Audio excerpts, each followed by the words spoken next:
مکمل کیا ہوا ہے پرنسس، کوئی پرابلم ہے؟ تم اپنی پڑھائی کو سنجیدہ نہیں لے رہی۔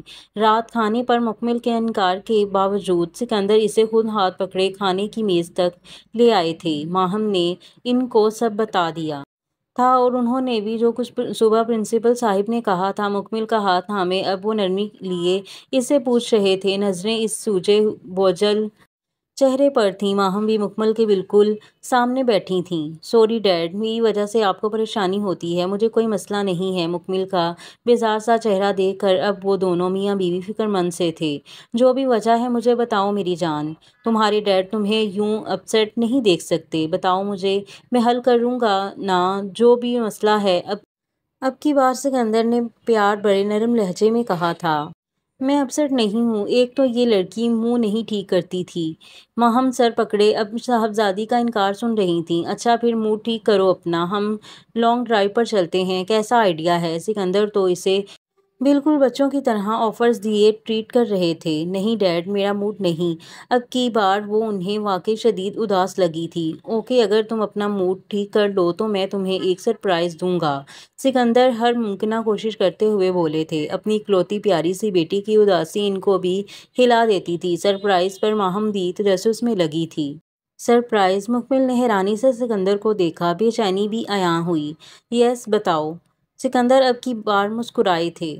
جی۔ مکمل بھی اب جاننے کو بے تاب سی تھی۔ کل سنڈے ہے نا، ہم سب روحی سے ملنے جائیں گے، مگر ایک شرط پر۔ روحی کے نام پر ہی مکمل کا چہرہ کھل اٹھا تھا۔ اب تو جو بھی شرط ہوتی قبول و منظور تھی۔ وہ کیا ڈیڈ؟ مکمل نے خوشی لیے پوچھا۔ ماہم تو باقاعدہ منہ پر ہلکی سی خفگی لا چکی تھی۔ اتنی خوشی ماں کے لیے تو اس کو کبھی محسوس نہیں ہوئی تھی۔ رقابت سی حاوی ہوئی۔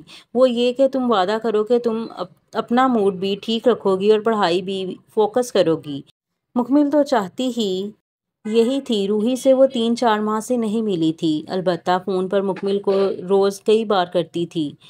اس سے ملنا ہی اس پگلی کی اداسی کا واحد حل تھا۔ ٹھیک ہے، آئی پرامس، پکا والا۔ اب تو وہ اٹھ کر ڈیڈ کو گیر کر ہنسی تھی۔ وہ بھی اب مکمل کے جوش کو دیکھ کر اسے لپٹائے ہوئے مسکرا رہے تھے۔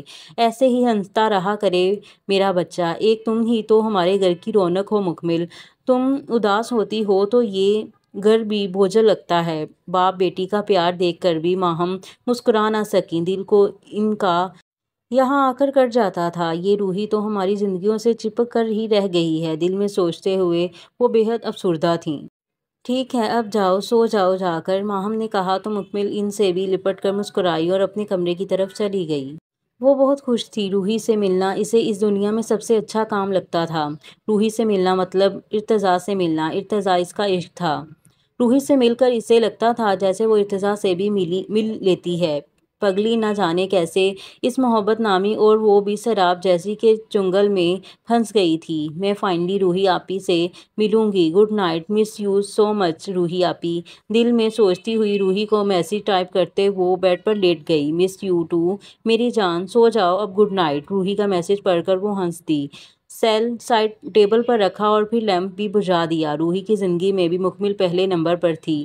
وہ اسے پوری اہمیت دیتی تھی، مکمل کی ہر چھوٹی بات کا خیال رکھتی تھی، تبھی وہ مکمل کے دل اور زندگی دونوں میں اونچا مقام رکھتی تھی۔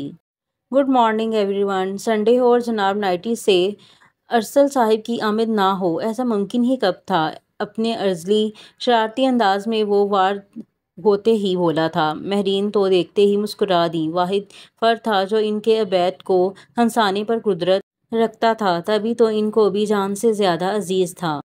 ارے ماشاء اللہ، آؤ ارسل، کیسا ہے ہمارا بچہ؟ عبید اور ارسل دونوں کو ہی وہ ایک جیسا ہی سمجھتی تھیں۔ وہ کچن میں ہی آ گیا تھا جہاں مہرین اور میمونہ ناشتہ بنوا رہی تھیں۔ میمونہ اب ایک اسمائل دیتی شاید سب کو ناشتے کے لیے بلانے گئی تھیں۔ میں تو فٹ ہوں آنٹی، لیکن کسی اور کے دن خراب ہونے والے ہیں۔ اب تو مہرین بھی فکر مند سے ارسل کا پراسرارتی چہرہ دیکھ کے حیران ہوئی۔ ارے اللہ نہ کرے، ایسا کیوں کہہ رہے ہو؟ صبح صبح ہی ہلا رہے ہو بچے، مہرین نے کہا تو وہ بھی مسکراتا ہوا کرسی کھینچے سامنے بیٹھ چکا تھا۔ سنڈے کا ناشتہ وہ یہیں کرتا تھا۔ ارسل خود بھی اکلوتا بیٹا تھا۔ ارے میری پیاری سی آنٹی، میں تو آپ کی بہو اور عبید کی بیوی کی بات کر رہا ہوں۔ اب تو مہرین والی واقعی حیرت لیے مڑی تھی۔ ہیں عبید کی بیوی؟ ارسل تو ان کے ایکسپریشن دیکھ کر ہنس دیا تھا۔ تو اور کیا، اپنے سڑو بیٹے کو یوں ہی کنوارا رکھنا؟ کیا آپ نے شادی وادی کروائیں تاکہ محترم میں کچھ خوش مزاجی کا عنصر آئے؟ میرا تو خیال تھا کہ اب تک آپ نے کوئی لڑکی ورکی بھی ڈھونڈ لی ہوگی۔ ارسل اپنے شریر انداز میں دان دکھائے بولا، مگر اب تو مہرین واقعی اداس سی ہوئے مڑی۔ کہاں ارسل بیٹا، تم جانتے تو ہو اسے، شادی کا تو نام بھی نہیں سنتا۔ لڑکی تو تب ڈھونڈوں نا اب جب وہ حامی بھرے دل کے ارمانوں کا آنسوؤں میں بہہ جانے والا ہی حساب تھا۔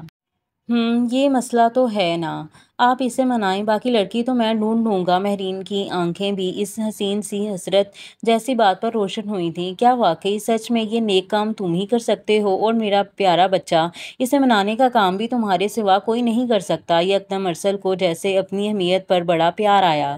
چلیں، یہ ذمہ داری میری لڑکی کی آپ نے فکر ہی نہیں کرنی۔ ارسل اور مہرین پر ایک مشکوک نظر ڈالے ہوئے سامنے کھڑا عبید وائٹ ٹی شرٹ اور بلیک ٹراؤزرز میں ملبوس دروازے میں ہی کھڑا گور رہا تھا۔ یہ دونوں جب بھی ایک ساتھ ہوتے تھے ضرور عبید ملک کے خلاف کوئی سیکرٹ مشن طے ہو رہا ہوتا تھا۔ تبھی موصوف کا ماتھا ٹھنکا ہوا اور بھنوریں سکڑی دکھائی دیں۔ یہ کس لڑکی کا ذکر چل رہا ہے یہاں؟ وہ دونوں ہی ساکت ہوئے دروازے کی جانب مڑے تھے، مگر اگلے ہی لمحے مہرین کے چہرے پر ہنسی، جبکہ ارسل کے چہرے پر مسکینی سی اتری جس میں اس کا کوئی ثانی دم نہیں تھا۔ عبید کا سنجیدہ چہرہ دیکھ کر دونوں نے ہی ایک دوسرے کو دیکھا۔ لڑکی ہیں؟ لڑکی کیا ہوتی ہے؟ ہاں ہاں عبید، تو بھی نہ لگتا ہے کان خراب ہیں تیرے۔ کیوں بھئی؟ آنٹی ارسل کی اوور ایکٹنگ پر مہرین نے بھی بمشکل ہی اپنی ہنسی ضبط کی۔ عبید تو اس کے اتنا شوخے ہونے پر مزید مشکوک ہوا تھا، رگ رگ سے جو واقف تھا۔ ہاں بھئی چلو عبید، تم اسے روم میں لے جاؤ، میں تم دونوں کا ناشتہ وہیں بھجوا دیتی ہوں، مہرین نے کہا تو عبید اسے دیکھے ساتھ چلنے کا اشارہ کر رہا تھا۔ چل ذرا اوپر۔ ارسل کو اس کے ارادے خطرناک لگ رہے تھے، مگر بیچارہ چل ہی پڑا۔ انشا جی اٹھو اب کوچ کرو۔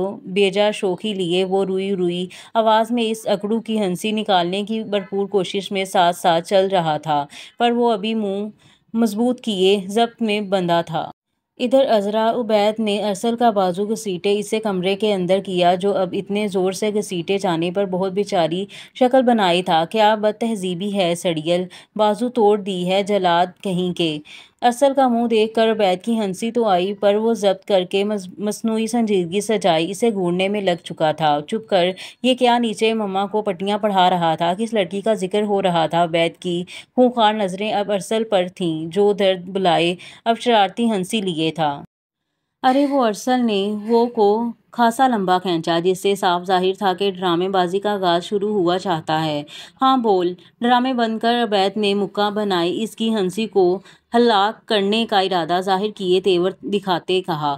ابے کچھ بھی نہیں، ہم تو لکڑی کہہ رہے تھے، بھلے جا کے پوچھ لے آنٹی سے، ارسل نے منمناتے ہوئے مکے کی پہنچ سے نکلتے ہی کہا، تو عبید تھوڑا ہنسی دبائے دھیما ہوا۔ اگر کوئی اور بات ہوئی تو میں تجھے نہیں چھوڑوں گا۔ گویا ارسل کی مسکین ہنسی دیکھتے ہوئے اس نے وارننگ دی۔ ارسل بھی ارسل ہی تھا، پیٹ کا ہلکا، تو مان کیوں نہیں لیتا ان کی بات؟ آخر شادی کر لے، عمر گزر گئی نا تو کسی نے پوچھنا بھی نہیں۔ مجھے تیری بڑی فکر ہے۔ ارسل کے منہ سے سچ یوں پھسلا گویا ہاتھ سے ریت۔ عبید کو اس کی یہی بات پسند تھی، سب اگل دیتا تھا۔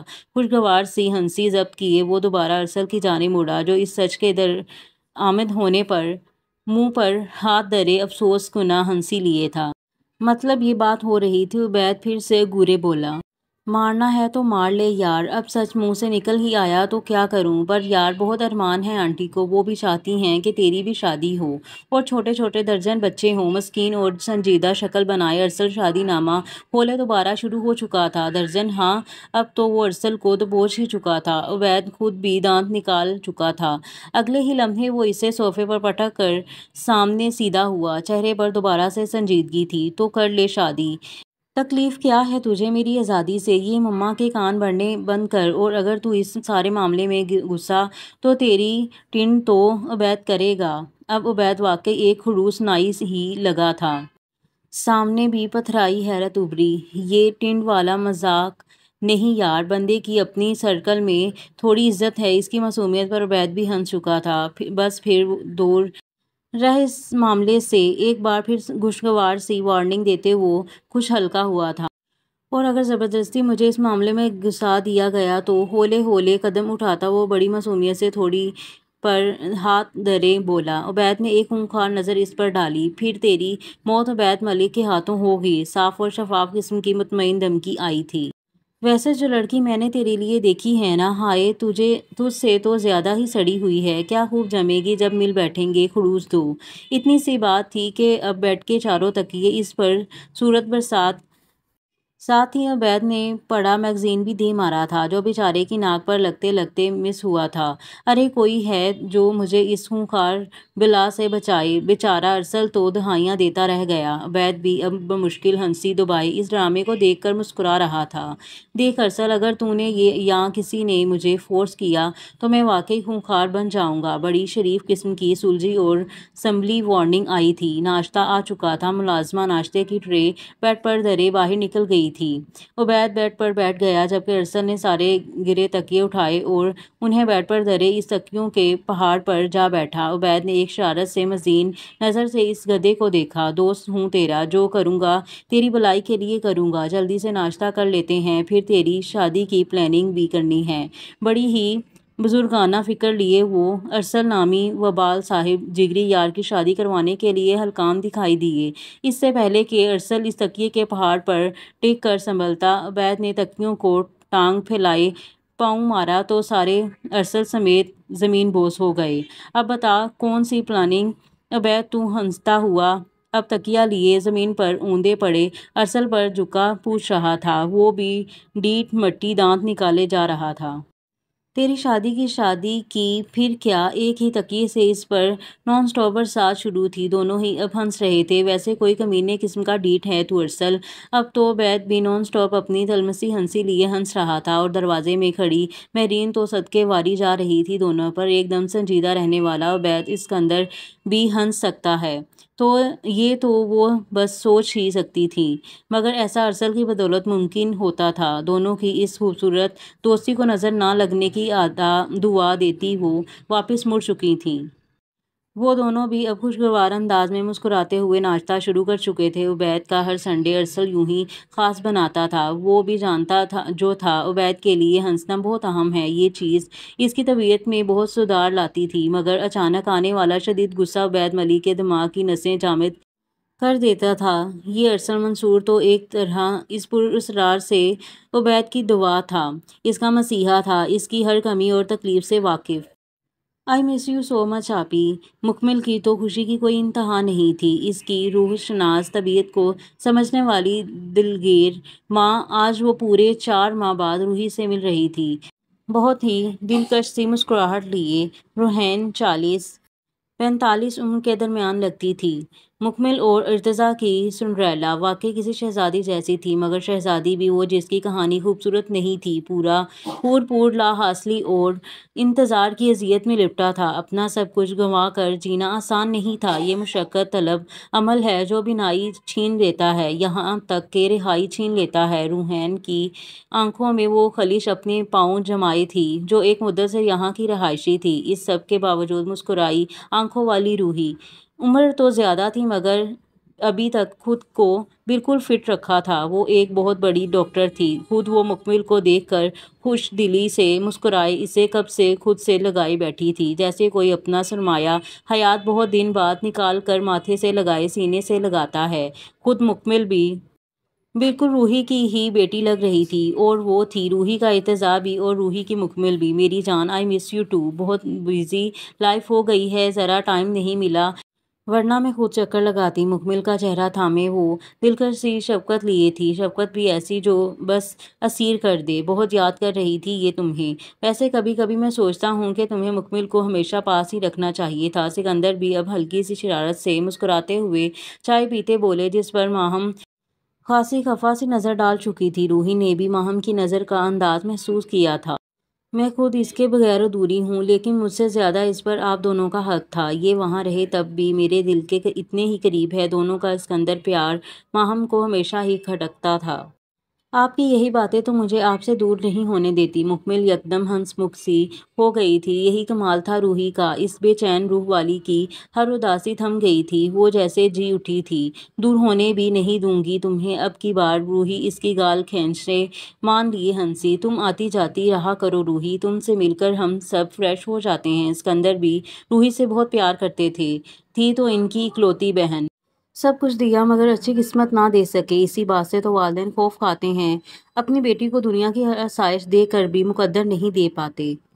جی بھائی، اب کوشش کروں گی۔ آپ تو جانتے ہیں نا کہ خود کو مصروف رکھنے کے چکر میں خود کو بہت زیادہ پھنسا لیا ہے میں نے، لیکن اب میں کوشش کر رہی ہوں کہ وہیں کوئی جاب مل جائے تاکہ میں آپ کے اور مکمل کے قریب رہ سکوں۔ مکمل کو تو گویا پرجوشی لیے مسکرائی تھی۔ اس سے بڑی خوشی تو روح زمین پر نہ تھی کہ روحی اس کے پاس آ جاتی۔ سچ؟ واہ، پھر تو بہت مزہ آئے گا۔ آپ میرے ساتھ رہیں گی؟ وہ ہنستی ہوئی بہت پیاری لگتی تھی۔ روحی کی بھی دنیا روشن ہو جاتی تھی۔ اسے لگتا جیسے اس کا ارتضا بھی مسکرایا ہے۔ روحی بھی مسکرائے، سر ہلائے، اس کا چہرہ تھام چکی تھی۔ بہت اچھا ہو جائے گا۔ یہ سکندر بھی خوشی لیے تھے۔ ہاں، اس کا موڈ بھی نہیں بگڑے گا۔ ہم تو جیسے کانٹے چبوتے ہیں اسے۔ ماہم کی نارمل بات میں چبھی پھبکی روحی اور سکندر سمجھ گئے تھے، جبکہ مکمل اب اٹھ کر مما کو گھیر چکی تھی۔ وہ بھی جانتی تھی کہ وہ ماہم کے ساتھ بہت بار ناانصافی کر جاتی ہیں۔ روحی تو آج تک اسے یہی سکھاتی آئی تھی کہ وہ ماہم کو زیادہ پیار دیا کرے۔ آپ تو میری بڑی والی کوئن ہیں نا۔ مکمل کے لاڈ بھی گویا لوٹ آئے تھے ایک روحی سے مل لینے سے۔ وہ نارمل ہو جاتی تھی، ہل جاتی تھی۔ ماہم بھی نہ چاہتے ہوئے مسکرا دی۔ مجھ سے میری بیٹی چھین لی ہے تم نے روحی۔ دل میں وہ ہنستی مسکراتی روحی کو دیکھ کر سوچ رہی تھی۔ دل غمگین سی رکابت میں سمٹ چکا تھا۔ میڈم، کھانا لگ گیا ہے۔ اسی لمحے ملازم آیا۔ چلیں کھانا کھاتے ہیں، اور تمہاری سب فیورٹ ڈشز بنائی ہیں میں نے، آ جاؤ۔ مکمل کا ہاتھ پکڑے روحی مسکرائی۔ وہ لوگ وہاں شام تک رکے تھے۔ نہ چاہتے ہوئے بھی مکمل کو واپس آنا پڑا تھا۔ مگر اس بار روحی نے جلدی آنے کا وعدہ کیا تھا، جس نے مکمل کو مزید خوش کر دیا تھا۔ مکمل کا یہ سنڈے سب سے بیسٹ رہا تھا۔ شام تک وہ واپس آ گئے تھے۔ یوں ہی اس کا دل لائبریری جانے کو کیا تھا، کیونکہ اسے کچھ بکس لینی تھیں۔ بقول سکندر کے اب اسے اپنی پڑھائی پر فوکس کرنا تھا۔ شام کو بھی سڑکوں پر حد درجہ ٹریفک تھی۔ توبہ ہے سکندر، ٹریفک، رستہ بھی نہیں مل رہا۔ اپنے چہرے پر آتی لٹوں کو بے دردی سے پیچھے ہٹائے اب وہ اس گنجان سڑک کو کوس رہی تھی۔ وائٹ لانگ فراک اور جینز پہنے، بالوں کو ہلکے سے ہیئر بینڈ میں مکیت کیے، وہ مصنوعی حسن سے بالکل عاری ہو کر بھی اپنے نام جیسی نازک اور کومل لگ رہی تھی۔ بڑی مشکل سے وہ اپنی گاڑی اس سڑک سے نکالنے میں کامیاب ہوئی اور مین روڈ پر آ گئی۔ یہاں ٹریفک تو کم تھا، مگر کچھ لوگ شاید یہاں بھی آنکھیں بند کیے گاڑی چلا رہے تھے۔ زبردست ٹکر نے گویا مکمل کا ہوش اڑا دیا تھا۔ اس اچانک التفات پر تو مکمل کے علاوہ وہ ٹکرانے والے بھی بوکھلا چکے تھے۔ مکمل کی گاڑی کو پیچھے سے آنے والی گاڑی نے زبردست ہٹ کیا تھا، اور اب وہ غضبناک ہوتی ہوئی ان اندھوں کی طبیعت صاف کرنے باہر نکل آئی تھی۔ اندھے ہو کر گاڑی چلا رہے ہیں آپ؟ ہاں، میری گاڑی؟ اف، کباڑا کر دیا اس کا۔ پہلے تو محترمہ شیرنی کے جیسے داڑھی تھیں، پھر یکدم منہ پر شدید رونا آیا تھا، کیونکہ گاڑی کی حالت ہی قابل رحم ہو چکی تھی۔ دوسری گاڑی کھلی اور وہ دونوں ہی باہر نکلے تھے۔ اب تو مکمل کے چہرے پر اسی اندھے کو دیکھ کر برہم رنگ ابھرا تھا۔ جواب داند نکالے ہلکی ہلکی اسمائل دے رہا تھا۔ عبید تو ایک دم سنجیدہ سا اسے اور اس کی گاڑی کے نقصان کو ملاحظہ کر رہا تھا۔ تم اندھے کہیں کے، اس دن تو میں تمہارا سر نہیں پھاڑ سکی، پر اب نہیں بچو گے۔ وہ تو گویا بازو چڑھائے شیرنی کی طرح داڑھی تھی۔ اس ارسل کو کچا چبانے والے تیور دکھاتی وہ طیش میں آئی ہوئی جنگجو بن چکی تھی، جبکہ عبید نے اب اس کوئلے چباتی نڈر اور پیاری سی لڑکی کو دیکھ کر حیرت میں تھا۔ یہ چہرہ، یہ آنکھیں، نہ چاہتے ہوئے بھی عبید کی تلمسی آنکھیں تھم جانے کے عمل میں جا اٹکیں۔ پہلی بار وہ یوں کسی چہرے پر رک گیا تھا کہ اس کا سارا خود ساختہ سنجیدہ پن جھک گیا تھا۔ ارسل نے بمشکل اپنی ہنسی دبا رکھی تھی۔ اوہ دیکھیں مس، جو بھی آپ کا نام ہے، لیکن غلطی آج بھی میری نہیں تھی۔ آپ گاڑی